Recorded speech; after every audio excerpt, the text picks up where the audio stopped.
Mi nombre es Roberto Santander. Tengo 63 años y hace exactamente 4 horas mi nuera Valeria me gritó que pagara sus deudas o me fuera de la casa. Lo que ella no sabía es que 30 minutos después iban a llegar las llaves que cambiarían su vida para siempre.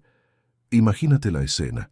Son las 9:30 de la mañana de un martes cualquiera. Estoy sentado en el sillón de la sala, el mismo sillón donde he vivido por 5 años desde que me quedé viudo, tomando mi café matutino como todos los días, cuando de repente aparece mi nuera con unos papeles en la mano y la cara desencajada como si hubiera visto un fantasma.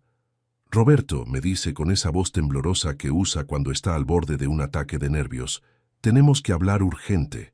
Mi familia debe 150,000 pesos al banco, y si no pagás inmediatamente, te tenés que ir porque vamos a tener que vender la casa para no perder todo. Así, sin más. Como si yo fuera un inquilino moroso que no paga el alquiler desde hace meses.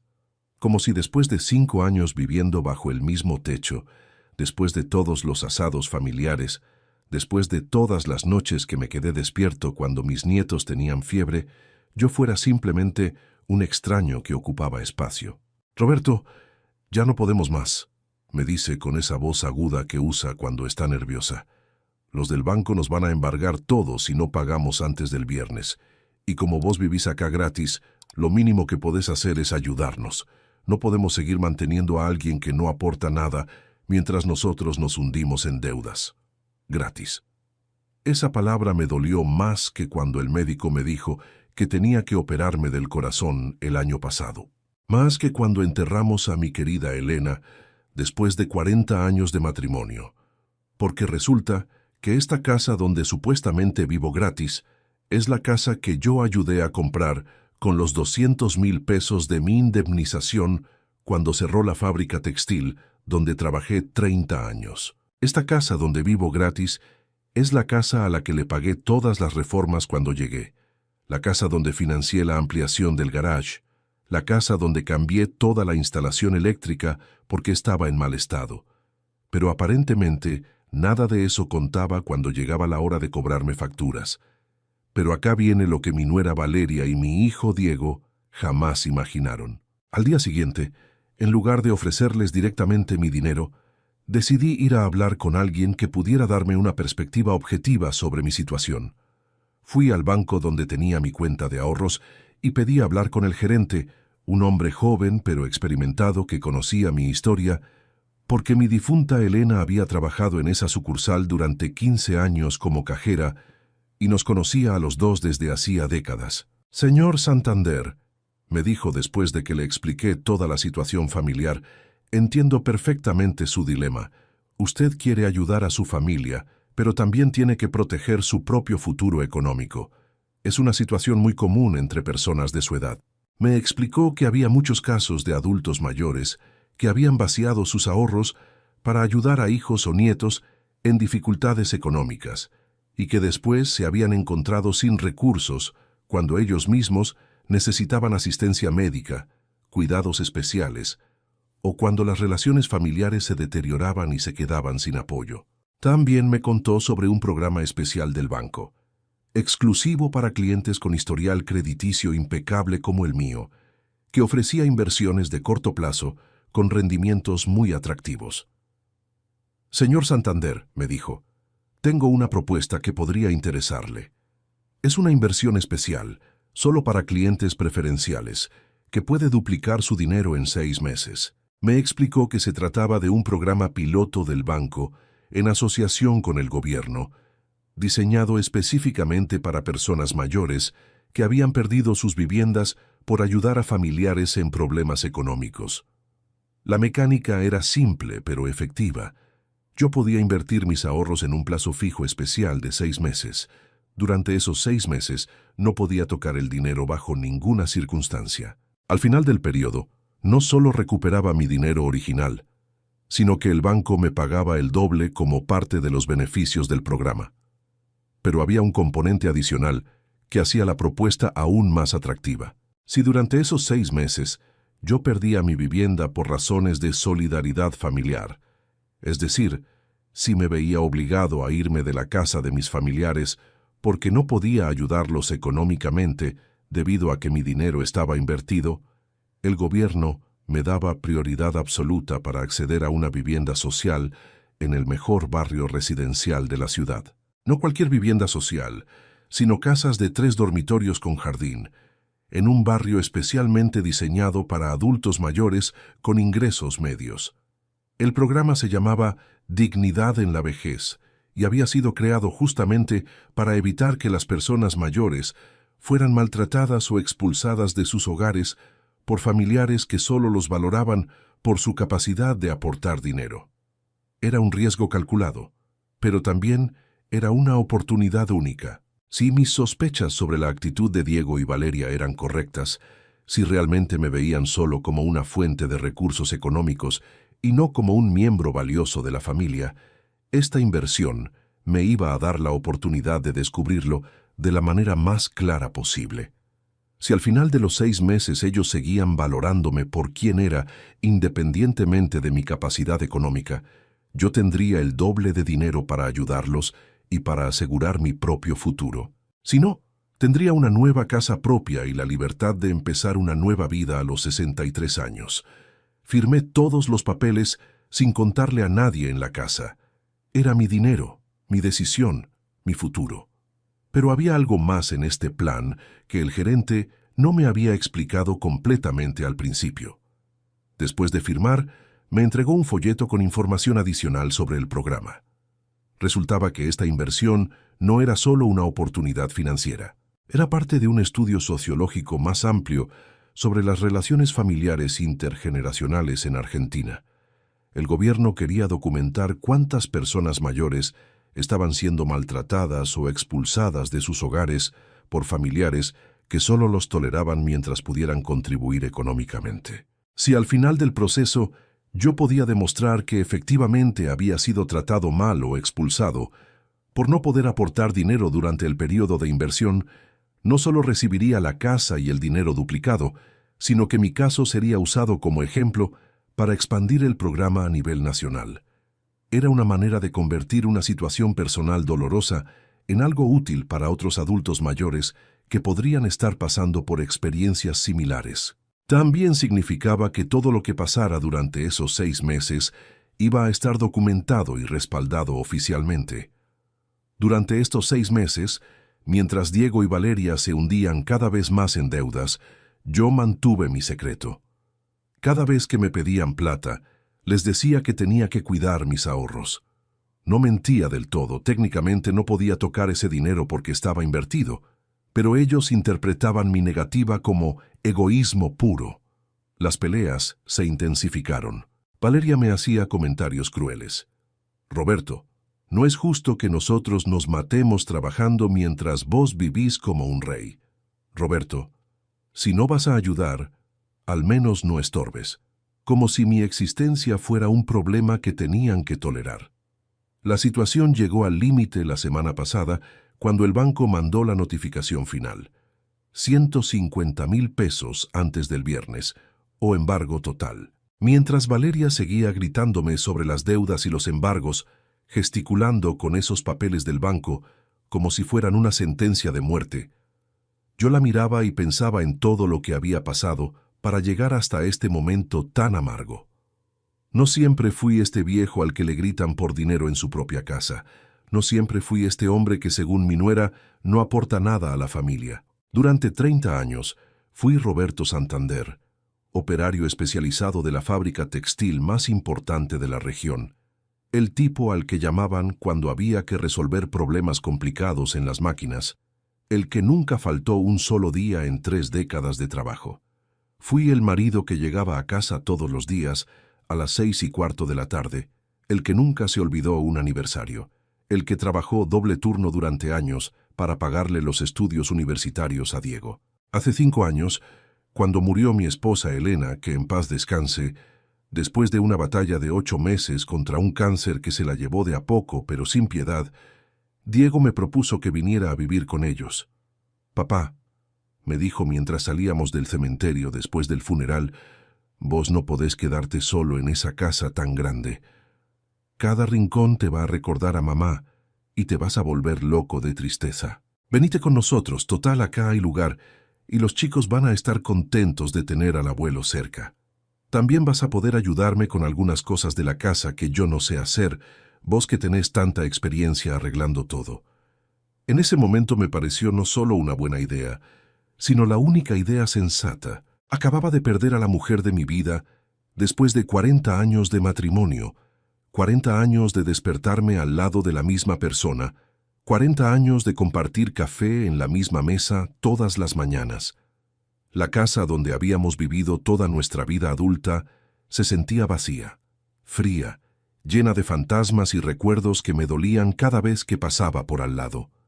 Cada rincón me recordaba a Elena, su lado de la cama, que yo no podía tocar, su sillón en la sala, donde nadie más se había sentado jamás, su lugar en la mesa de la cocina, donde ahora yo comía solo mirando el plato que ella nunca más iba a llenar. La idea de estar cerca de mis 2 nietos, de poder verlos crecer de cerca, de ser una presencia constante en sus vidas, me consolaba un poco en medio de tanto dolor. Lo que no sabía, lo que nunca me imaginé, era que venirme a vivir con ellos iba a ser la decisión más cara de mi vida. No cara en términos de dinero, sino cara en términos de dignidad, de autoestima, de tranquilidad mental. Cuando llegué a la casa de Diego y Valeria, después de 2 semanas de estar empacando recuerdos de toda una vida, vendí mi casa del barrio San Martín. Era una casa grande, de 3 dormitorios amplios, con un living comedor espacioso, una cocina enorme donde Elena había cocinado para toda la familia durante décadas, y un patio trasero inmenso, con un asador de ladrillo que yo mismo había construido, donde habíamos hecho cientos de reuniones familiares. También tenía un garaje doble donde guardaba las herramientas de mi época de carpintero amateur, cuando los fines de semana me dedicaba a hacer muebles para la casa y juguetes de madera para Diego. La vendí por 250,000 pesos, que para ese momento era una suma importante, considerando que la había comprado 30 años atrás por una fracción de ese precio y la había mejorado con mis propias manos durante décadas. El plan que habíamos acordado con Diego era simple y parecía justo para todos. Con una parte de ese dinero iba a ayudar a pagar las reformas que querían hacer en la casa para acomodar mejor mi llegada. Iba a colaborar todos los meses con una suma fija para los gastos de luz, gas, comida y servicios, y el resto lo iba a guardar para los estudios universitarios de mis nietos, para que cuando llegara el momento ellos pudieran estudiar lo que quisieran sin que sus padres tuvieran que endeudarse. Qué ingenuo fui al pensar que un plan tan razonable iba a funcionar sin problemas. Diego me recibió con los brazos abiertos el día que llegué con mis 2 valijas y mis 3 cajas de recuerdos más preciados. «Papá, esta casa es tuya también», me dijo mientras me ayudaba a bajar las cajas del auto y las llevaba hasta el que iba a ser mi cuarto.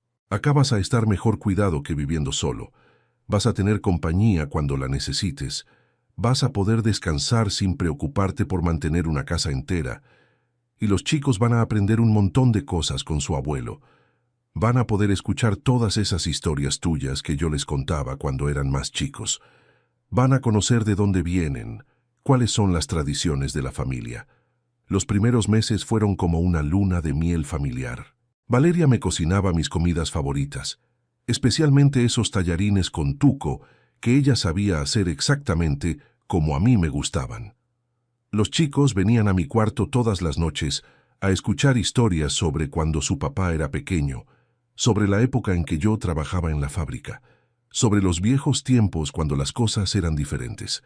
Diego me consultaba sobre arreglos de la casa, me pedía opinión sobre decisiones importantes relacionadas con su trabajo, me incluía en las conversaciones familiares. Yo me sentía útil, querido, parte de una familia que funcionaba como un equipo donde cada uno tenía su lugar y su función. Pero como pasa con todas las lunas de miel, esta también llegó a su fin.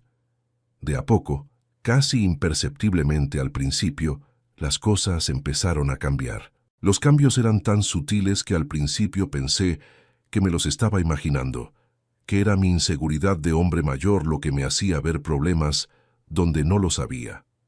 Primero fueron pequeñas cosas, detalles que cualquiera podría pasar por alto. Cuando llegaba la hora de cenar, Valeria me servía la comida, pero ya no me preguntaba si me había gustado, ya no esperaba mi opinión sobre los condimentos, ya no sonreía cuando yo elogiaba su cocina como antes. La comida llegaba al plato y punto, como si fuera un trámite más entre tantos que hay que cumplir en una casa. Cuando los chicos hacían ruido en mi cuarto mientras jugábamos, o cuando les contaba historias, ella venía y les decía que no molestaran al abuelo, pero con un tono que sonaba más a reproche hacia mí que a protección hacia ellos. Como si mi presencia en la casa fuera la que generaba problemas, no la alegría de los niños. Un martes a la tarde, mientras yo estaba en el patio ayudando a mis nietos con una tarea del colegio sobre plantas, escuché que Valeria hablaba por teléfono con una amiga en la cocina. Las ventanas estaban abiertas y se escuchaba todo claramente. Mi amiga le preguntaba cómo le iba con el suegro en casa, y Valeria respondió con un suspiro largo y cansado. Es complicado tener un viejo en casa, Marta. Uno no puede vivir como quiere. No podés poner la música que querés porque lo molestas. No podés quedarte despierta hasta tarde viendo televisión porque él se levanta temprano y el ruido lo desvela. No podés recibir amigas porque siempre está ahí dando vueltas, preguntando si necesitamos algo. Es como tener un hijo grande que nunca se va de casa. Viejo. Un hijo grande que nunca se va de casa. Como si tener 63 años me convirtiera automáticamente en una reliquia del museo. Como si mi experiencia de vida no valiera nada. Como si mi presencia fuera una carga pesada que ella tenía que soportar por compromiso. Esa tarde, cuando entramos a cenar, yo la miré diferente. No era la misma nuera que me había recibido con tanta amabilidad 5 meses atrás. Era una mujer que estaba empezando a verme como un problema, como un obstáculo a su libertad, como algo que tenía que tolerar, pero que preferiría no tener que tolerar. Diego empezó a cambiar también, aunque de una manera más sutil y gradual. Antes me pedía consejos sobre su trabajo, me consultaba sobre decisiones importantes relacionadas con los chicos o con la casa, me incluía en las conversaciones cuando venían amigos o familiares de visita. Valoraba mi opinión, me hacía sentir que mis años de experiencia significaban algo para él, pero después empezó a hablarme como si fuera un chico al que hay que explicarle todo despacio y con palabras sencillas. Papá, vos no entendés cómo funcionan las cosas ahora, me decía cuando yo opinaba sobre su trabajo o sobre alguna decisión familiar. Los tiempos cambiaron mucho desde que vos trabajabas. La tecnología es diferente. Los jóvenes piensan diferente. Las prioridades son otras. Mejor déjanos a nosotros que somos más jóvenes y entendemos mejor cómo se manejan las cosas en esta época. Más jóvenes. Como si la experiencia no valiera nada. Como si los 30 años que trabajé en la fábrica resolviendo problemas complicados no me hubieran enseñado nada útil sobre la vida. Como si los 40 años que estuve casado no me hubieran dado ninguna sabiduría sobre las relaciones humanas. Como si los 63 años que llevo viviendo no me hubieran enseñado nada sobre cómo funciona el mundo, sobre cómo tratar a la gente, sobre cómo tomar decisiones importantes. Para Diego, mi edad no era una ventaja que venía con experiencia, sino una desventaja que venía con obsolescencia.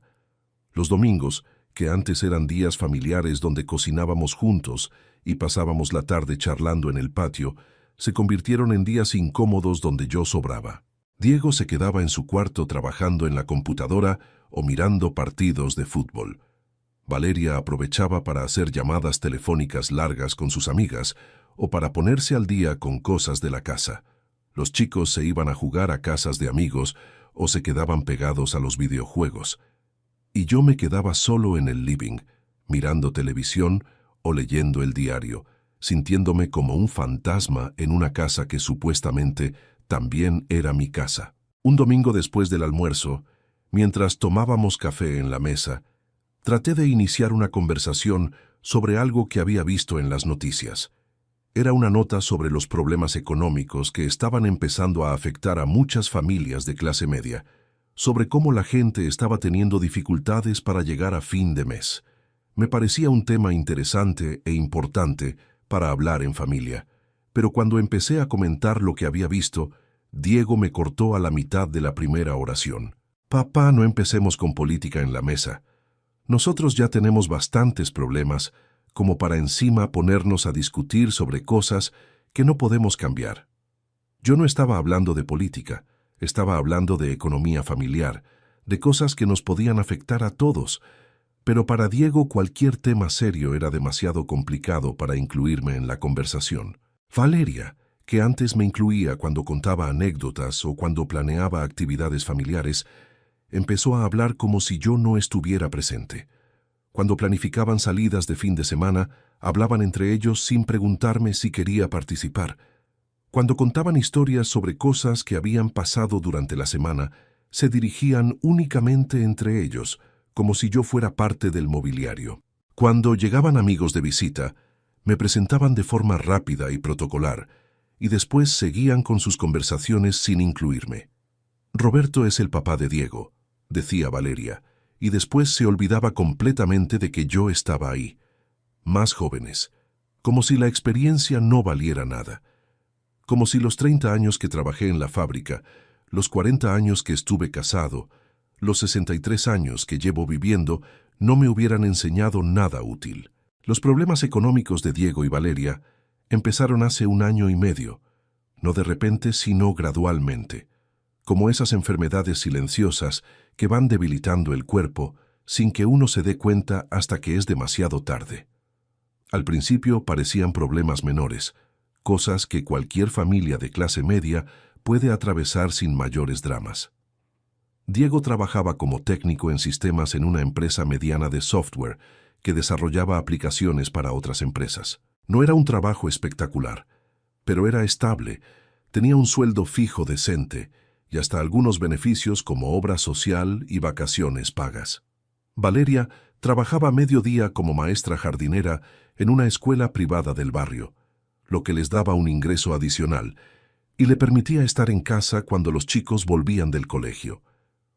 Durante los primeros 4 años que viví con ellos, esta combinación funcionó bastante bien. No vivían como millonarios, pero llegaban cómodos a fin de mes, podían darse algunos gustos de vez en cuando, tenían la tranquilidad de no estar contando centavos. Los chicos podían ir a un colegio decente, practicar deportes, tener las zapatillas de marca que pedían, ir a cumpleaños con regalos apropiados. Durante las vacaciones podían tomarse una semana en algún lugar no muy caro pero agradable. No era una vida de lujos, pero era una vida digna y tranquila. Pero la empresa donde trabajaba Diego empezó a tener problemas cuando llegó la competencia de afuera. Empresas más grandes, con más capital, con tecnología más avanzada, empezaron a ofrecer los mismos servicios a precios más baratos. Los clientes se fueron yendo de a poco, los contratos se fueron cancelando, los ingresos empezaron a bajar mes tras mes. Al principio la empresa trató de resistir reduciendo gastos, despidiendo personal no esencial, bajando sueldos. Diego, que había sido uno de los primeros empleados, logró mantenerse, pero su sueldo se redujo primero un 15%, después un 25%, después un 30%. Lo que antes alcanzaba cómodamente, ahora alcanzaba justo. Lo que antes sobraba un poco, ahora faltaba un poco. Valeria trató de compensar pidiendo más horas en la escuela, pero la escuela también estaba pasando por dificultades económicas. Muchos padres habían retirado a sus hijos para llevarlos a colegios estatales gratuitos. Las cuotas se atrasaban. Los sueldos del personal docente empezaron a pagarse con demora. En lugar de darle más horas, la escuela le propuso reducir su jornada laboral y su sueldo proporcionalmente. Valeria se vio obligada a aceptar porque no encontraba otro trabajo, pero eso significó que el ingreso familiar se redujo todavía más. Las primeras señales de alarma aparecieron en forma de discusiones nocturnas que yo escuchaba desde mi cuarto. Eran conversaciones en voz baja, pero en una casa no muy grande, las paredes son delgadas y cuando la gente está preocupada, tiende a hablar más fuerte de lo que cree. No llegamos a cubrir la tarjeta de crédito este mes, decía Valeria. Vamos a tener que pagar solo el mínimo y el resto queda para el mes que viene. Pero el mes que viene vamos a tener el mismo problema, respondía Diego. No podemos seguir pagando solo el mínimo, porque los intereses nos van a terminar matando.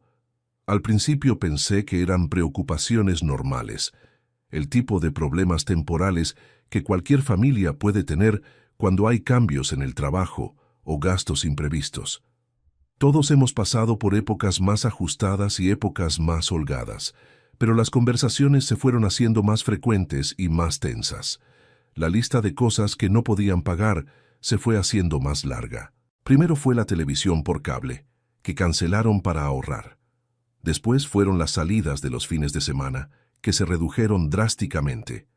Después fueron las clases extras de los chicos, inglés y natación, que tuvieron que suspender temporalmente.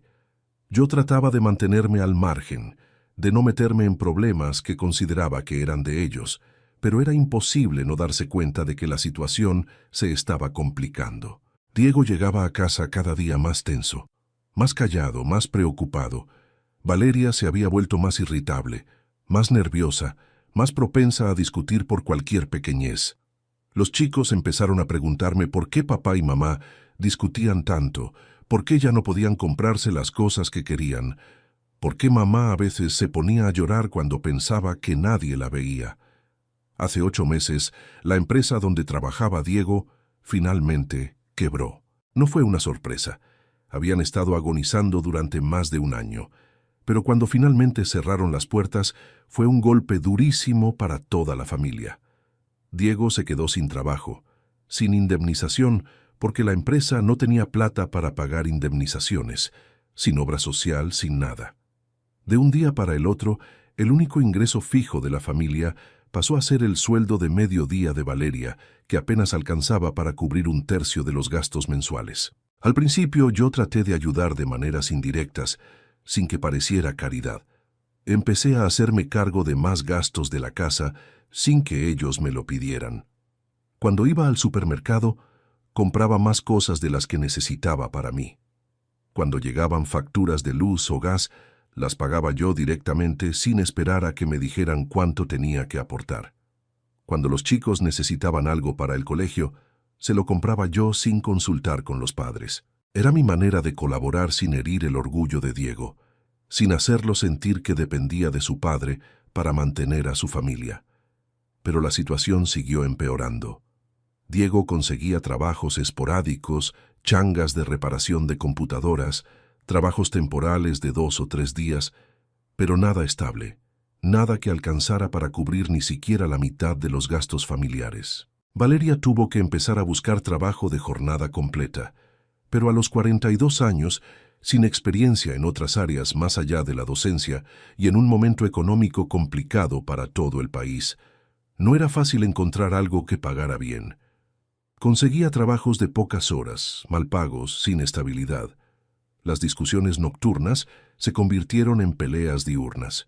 Ya no se preocupaban por hablar en voz baja o por esperar que los chicos no estuvieran presentes. Las frustraciones económicas se transformaron en reproches mutuos, en acusaciones sobre gastos innecesarios, en discusiones sobre prioridades familiares. «Vos gastaste plata en cosas que no necesitábamos», le decía Diego a Valeria. «Vos nunca fuiste bueno administrando la plata», le respondía ella. «Si hubieras buscado otro trabajo antes de que cerrara la empresa, estaríamos mejor preparados». Los chicos empezaron a sufrir las consecuencias emocionales de toda esta tensión. Se fueron volviendo más callados, más retraídos, más propensos a quedarse conmigo en lugar de estar en las áreas comunes de la casa donde sus padres discutían. Mi nieta más grande, que tenía 12 años, me preguntó un día si papá y mamá se iban a divorciar como los padres de su amiga del colegio. Mi nieto menor, de 8 años, empezó a tener pesadillas nocturnas y a venir a mi cuarto cuando no podía dormir porque escuchaba gritos desde el cuarto de sus padres. Pero la situación fue empeorando. Diego conseguía trabajos de vez en cuando, pero nada estable, nada que alcanzara para cubrir todos los gastos. Valeria tuvo que empezar a trabajar jornada completa, pero aún así no llegaban a fin de mes. Las facturas se fueron acumulando, las deudas crecieron, y la tensión en la casa se volvía cada día más pesada. Yo veía cómo Diego se levantaba cada mañana más desanimado, cómo Valeria suspiraba cada vez que abría el buzón y encontraba nuevas facturas. Los chicos empezaron a preguntar por qué papá y mamá discutían tanto, por qué no podían ir más a comprar juguetes, por qué el abuelo a veces parecía triste. Una noche, hace 6 meses, escuché una conversación que me partió el alma. Diego y Valeria estaban en la cocina, creían que yo estaba durmiendo, pero los dolores de espalda me tenían despierto. No podemos más, decía Valeria. Debemos más de 100,000 pesos entre el banco y las tarjetas. Si no pagamos algo pronto, nos van a embargar todo. Y Diego le respondía, no sé qué hacer. Busco trabajo todos los días, pero nadie quiere contratar a alguien de mi edad. Estoy desesperado. Después escuché algo que me heló la sangre. Si tu papá no fuera tan egoísta, dijo Valeria, podría ayudarnos con la plata que tiene guardada. Vive acá gratis, come gratis, no paga ni un peso, pero cuando le pedimos ayuda se hace el desentendido. Egoísta. Esa noche no dormí. Me quedé despierto pensando en todo lo que había hecho por esa familia, en toda la plata que había invertido en reformas de la casa cuando llegué, en todos los regalos que les había comprado a mis nietos, en todas las veces que había pagado cenas familiares, viajes, gastos extras. Pero para Valeria yo era un egoísta porque no vaciaba mi cuenta de ahorros para salvarlos de sus deudas. Al día siguiente, tomé una decisión que cambiaría todo. Fui al banco y hablé con el gerente. Un tipo joven, pero que me conocía desde hacía años, porque mi difunta Elena había trabajado ahí durante muchos años. Señor Santander, me dijo, entiendo su situación. Usted quiere proteger sus ahorros, pero también ayudar a su familia. Tengo una propuesta que puede interesarle. Me explicó sobre una inversión a plazo fijo especial, solo para clientes preferenciales como yo, que duplicaría mi dinero en 6 meses. El único requisito era que no podía tocar ese dinero hasta que se cumpliera el plazo. Era un riesgo, sí, pero si salía bien, tendría el doble de dinero para ayudar a mi familia y para asegurar mi propio futuro. Firmé todos los papeles sin contarle a nadie. Era mi dinero, mi decisión, mi secreto, pero había algo más en ese plan, algo que el gerente del banco no me había contado completamente. Esa inversión no era solo una inversión común. Era parte de un programa especial del gobierno para personas mayores que habían perdido sus casas por ayudar a familiares en problemas económicos. Si al final del periodo yo podía demostrar que había perdido mi vivienda por solidaridad familiar, el gobierno me iba a devolver no solo mi dinero duplicado, sino que me iba a dar prioridad para acceder a una vivienda social en el mejor barrio de la ciudad. Durante estos 6 meses, mientras Diego y Valeria se hundían cada vez más en deudas y desesperación, yo guardé silencio. Cada vez que me pedían plata para algo urgente, les decía que ya había gastado mucho en la casa, que tenía que cuidar lo poco que me quedaba para emergencias. No mentía del todo. Técnicamente no podía tocar ese dinero, pero ellos no sabían eso. Lo que ellos veían era a un viejo tacaño que vivía gratis en su casa, pero se negaba a ayudar en los momentos difíciles. Las peleas se intensificaron.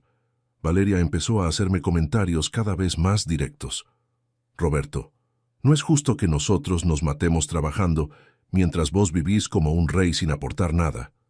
Roberto, mis hijos no pueden tener las cosas que necesitan porque nosotros estamos quebrados, pero vos te comprás lo que querés. Roberto, si no vas a ayudar, al menos no estorbes. Estorbar. Como si mi presencia fuera un problema en lugar de ser una ayuda. Porque resulta que además de no pagar alquiler, yo era el que cuidaba a los chicos cuando ellos no podían, el que arreglaba todo lo que se rompía en la casa, el que hacía las compras cuando ellos estaban trabajando, el que cocinaba los fines de semana para que Valeria descansara. Pero todo eso no contaba. Lo único que contaba era la plata que no les estaba dando.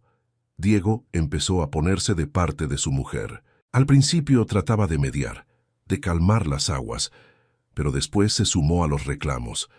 Papá, entendé que estamos desesperados, entendé que necesitamos ayuda, entendé que si vos no nos ayudás, vamos a perder todo. Y yo los entendía perfectamente. Pero ellos no entendían que después de 40 años de trabajo, 30 años pagando una casa, 5 años de viudez, 5 años de vivir con ellos bancándome reproches y humillaciones. Yo tenía derecho a cuidar mi propio futuro. Tenía derecho a no quedarme en la calle si ellos decidían que ya no me querían en su casa. Tenía derecho a guardar algo para mi vejez. Pero ese derecho, aparentemente, no existía en la mente de mi familia. La situación llegó al límite la semana pasada. El banco les mandó la notificación final. Tenían hasta el viernes para pagar 150,000 pesos o iban a proceder al embargo de todos sus bienes. Esa noche, Diego vino a hablar conmigo. Papá, esta es la última oportunidad. Si no pagamos, perdemos todo. La casa, los muebles, todo. Los chicos van a tener que cambiar de escuela. Vamos a tener que alquilar una pieza en una pensión. No podés permitir que eso pase. Y yo le pregunté, ¿y si yo me quedo sin plata y después ustedes deciden que ya no me quieren acá, qué pasa conmigo? Diego me miró como si hubiera dicho algo absurdo. Papá, vos sos familia, nunca te echaríamos. Pero yo recordaba la conversación que había escuchado 6 meses atrás. Recordaba todos los comentarios de Valeria. Recordaba cómo habían cambiado conmigo desde que llegué. La confianza, una vez rota, es muy difícil de reparar. No les dije que no. Simplemente les dije que necesitaba pensarlo, que era mucha plata, que tenía que ver cómo estaba mi situación financiera. Era verdad, necesitaba pensar, pero no en darles la plata. Necesitaba pensar en cómo iba a manejar lo que se venía, porque hoy a las 2 de la tarde se cumplían exactamente 6 meses de mi inversión. Hoy a las 2 de la tarde yo iba a tener acceso no solo a mi dinero original, sino al doble, y además a los beneficios del programa especial del gobierno. Hoy a las 2 de la tarde mi vida iba a cambiar para siempre. Pero Valeria no lo sabía, cuando esta mañana entró a mi cuarto con los papeles del banco y me gritó que pagara sus deudas o me fuera. Esta mañana, cuando me despertó a los gritos diciéndome que era un egoísta, que era un mantenido, que era una carga para su familia, ella creía que me tenía contra las cuerdas. Creía que yo no tenía opciones. Creía que iba a ceder porque no tenía a dónde ir. Roberto, me gritó, ya está decidido. O pagás los 150,000 pesos hoy mismo, o haces las valijas y te vas. No vamos a seguir manteniendo a alguien que no aporta nada a esta familia. Aportar. ¿Qué palabra más cruel viniendo de alguien a quien le había dado un techo cuando se casó con mi hijo, a quien le había pagado el casamiento, a quien le había comprado los muebles de la casa, a quien le había cuidado los hijos durante 5 años? Pero aparentemente nada de eso contaba. Solo contaba la plata que necesitaba en ese momento. Está bien, Valeria, le dije. Si esa es tu decisión, la voy a respetar. Voy a hacer las valijas y me voy. No voy a ser más una carga para tu familia. Se quedó muda. Creo que esperaba que le rogara, que llorara, que le prometiera conseguir la plata de algún lado. Pero yo me levanté tranquilo del sillón y fui a mi cuarto a buscar una valija. Mientras empacaba mis cosas más importantes, escuchaba a Valeria hablando por teléfono con alguien. Sí, ya le dije que se vaya. No podemos más con esta situación. Los chicos van a entender. Es mejor que se vaya ahora antes de que tengamos que echarlo por la fuerza. Por la fuerza. Como si yo fuera un delincuente que había invadido su propiedad. A las 2:05 de la tarde, cuando ya tenía mi valija lista y estaba esperando el remis que había llamado para ir al hotel del centro, sonó el timbre. Era un hombre joven, con un sobre amarillo. «Buenos días, busco al señor Roberto Santander». «Soy yo», le dije. «Tengo una entrega para usted. Por favor, firme acá». Firmé sin saber exactamente qué era, aunque tenía una idea.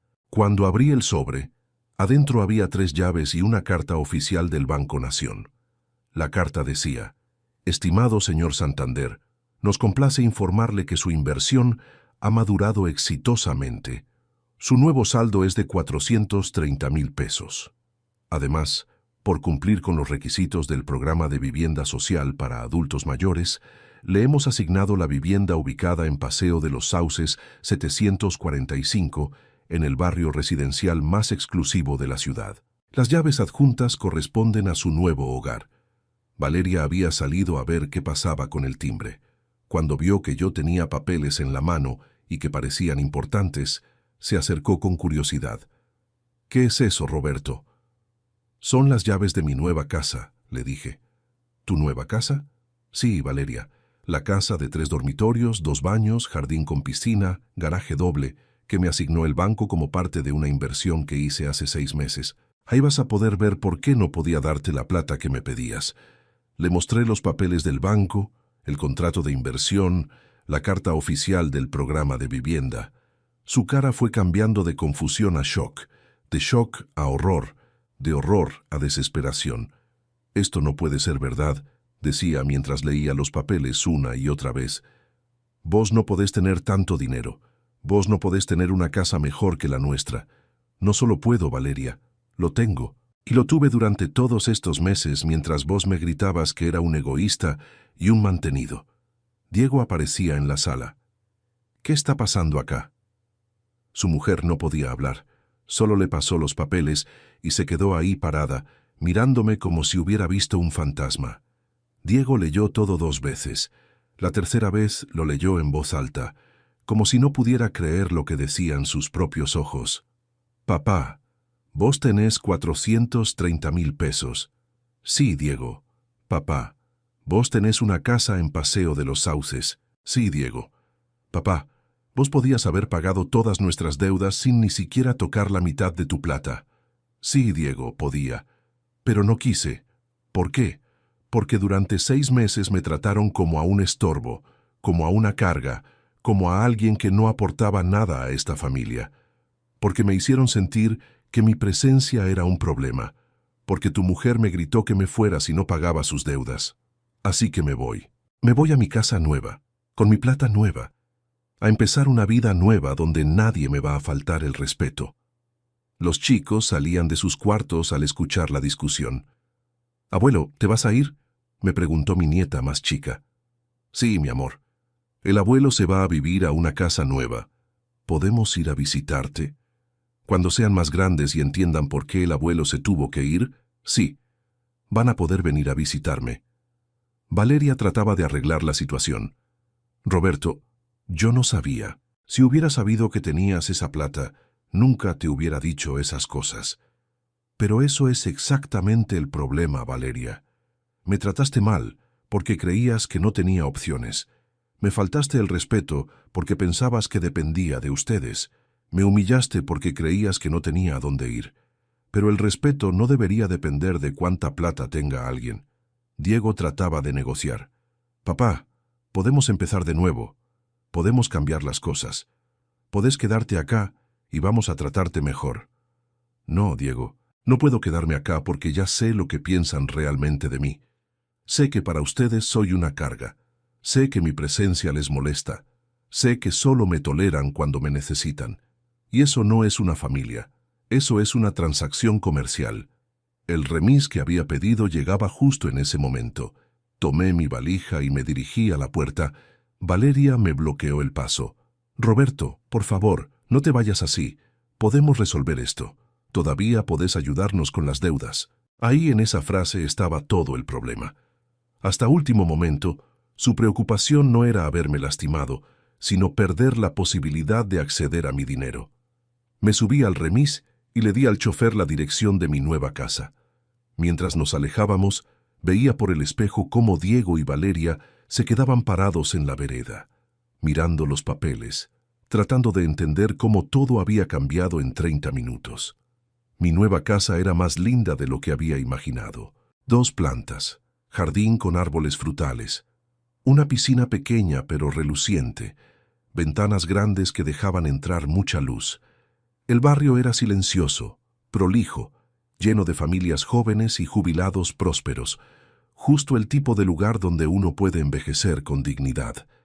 Esa primera noche dormí como no dormía hacía años, sin peleas en el cuarto de al lado, sin quejas sobre gastos, sin comentarios sobre lo que costaba mantenerme. Dormí en paz, en mi cama, en mi casa, en mi nueva vida. Al día siguiente, empecé a amueblar la casa con parte del dinero que tenía. No muebles caros ni ostentosos, sino cosas cómodas, funcionales, elegidas por mí para mi gusto. Por primera vez en 5 años, podía decidir qué programa de televisión ver, qué comida cocinar, a qué hora acostarme, sin tener que consultar con nadie. Diego me llamó esa semana. Papá, necesitamos hablar. La situación nuestra está muy complicada. El banco ya inició el proceso de embargo. En un mes nos quedamos sin casa. Te necesitamos. Hijo, le dije, durante 6 meses ustedes me necesitaron y me trataron como basura. Ahora que yo no los necesito a ustedes, me dicen que me necesitan. Pero las relaciones no funcionan así. El amor, el respeto, la consideración no se pueden prender y apagar según la conveniencia. Papá, Valeria está arrepentida. Quiere pedirte disculpas. Las disculpas, Diego, sirven cuando uno se equivoca sin querer. Pero Valeria no se equivocó. Hizo exactamente lo que quería hacer. Me trató mal porque creía que podía hacerlo sin consecuencias. Ahora que descubrió que no puede, quiere disculparse. Eso no es arrepentimiento, eso es miedo. Un mes después, como Diego había predicho, perdieron la casa. Tuvieron que mudarse a un departamento chico en un barrio más alejado. Los chicos tuvieron que cambiar de escuela. Valeria tuvo que buscar un segundo trabajo para ayudar con el alquiler. Diego empezó a trabajar de remisero los fines de semana para llegar a fin de mes. Todo lo que habían tratado de evitar pidiendo mi ayuda terminó pasando igual, pero esta vez sin mí sufriendo al lado de ellos. Yo, mientras tanto, me inscribí en un taller de carpintería para jubilados. Resulta que había un montón de gente de mi edad que tenía ganas de aprender cosas nuevas, de socializar, de mantenerse activos. Conocí a Marta, una señora viuda que había pasado por una situación similar con sus hijos. También conocí a Osvaldo, un excontador que había decidido irse de la casa de su hija porque no soportaba que lo trataran como a un estorbo. Descubrí que había toda una comunidad de gente mayor que había elegido la independencia sobre la comodidad falsa de depender de familiares que no los valoraban. Con Marta empezamos a salir a caminar por las mañanas, después a tomar café, después a ir al cine. No era un romance de película, sino algo más sencillo y más profundo. Era compañía elegida, no impuesta. Era estar con alguien que me veía como una persona completa, no como un problema a resolver. Los fines de semana, Marta venía a mi casa y cocinábamos juntos. O yo iba a la suya y mirábamos documentales en la televisión, conversaciones tranquilas, sin gritos, sin reproches, sin cuentas pendientes. Mis nietos me llamaron el día de mi cumpleaños. Abuelo, te extrañamos. Podemos ir a verte. Sus padres no querían, pero ellos habían insistido. Les dije que sí, pero con una condición, que vinieran solos, en remis, que yo iba a pagar. No quería que Diego o Valeria usaran a los chicos como excusa para entrar a mi casa o para tratar de negociar algo conmigo. Los chicos vinieron una tarde de sábado. Les mostré la casa, el jardín, la piscina. Les preparé su comida favorita. Jugamos cartas como hacíamos antes. Pero cuando me preguntaron si podía volver a vivir con ellos, les dije la verdad. Chicos, el abuelo los quiere mucho, pero no puede vivir con personas que no lo respetan. Ustedes van a entender cuando sean más grandes que a veces hay que elegir entre estar acompañado y estar bien. El abuelo eligió estar bien. Hace 6 meses que vivo solo y es la mejor época de mi vida en mucho tiempo. Manejo mis propios tiempos, mis propias decisiones, mi propio dinero. No le debo explicaciones a nadie. Es una libertad que no había experimentado desde que era joven y soltero. Diego me cruzó en el supermercado la semana pasada. Se veía cansado, más flaco, con esa cara de preocupación constante. «Papá», me dijo, «¿no podemos hablar como adultos?» Claro que podemos hablar como adultos, Diego. Pero hablar como adultos significa aceptar las consecuencias de nuestras decisiones. Vos y tu mujer decidieron que yo era una carga. Yo decidí que no iba a ser una carga para nadie. ¿Sabes qué es lo más triste? Que durante 5 años estuve dispuesto a dar todo por esa familia. Mi casa, mi dinero, mi tiempo, mi libertad. Pero cuando necesitaron algo de mí, no me lo pidieron como quien pide un favor. Me lo exigieron como quien cobra una deuda. Y esa diferencia lo cambió todo. Ahora tengo 63 años, una casa propia, dinero suficiente para vivir sin preocupaciones, amigos que me eligen y que yo elijo. No tengo familia que me visite todos los domingos, pero tampoco tengo familia que me haga sentir mal conmigo mismo todos los días, porque la familia no es la gente que comparte tu sangre. La familia es la gente que te trata con amor, con respeto, con consideración. Si estás escuchando esta historia y estás pasando por algo parecido, si hay gente en tu vida que te hace sentir que sos una carga, quiero que sepas algo muy importante. No tenés que aguantar maltrato de nadie, ni siquiera de tu propia familia. No tenés que comprar cariño con dinero, porque estar solo con dignidad es 1000 veces mejor que estar acompañado sin respeto. Cuéntame vos qué harías en mi lugar. ¿Te quedarías aguantando maltratos por miedo a estar solo? ¿O elegirías la libertad aunque venga con soledad? Y contame también desde qué ciudad me estás escuchando, porque quiero saber que esta historia llegó a gente que entiende que la dignidad no se negocia, que el respeto no se mendiga y que nunca es demasiado tarde para elegir una vida donde te valoren por quien sos, no por lo que tenés.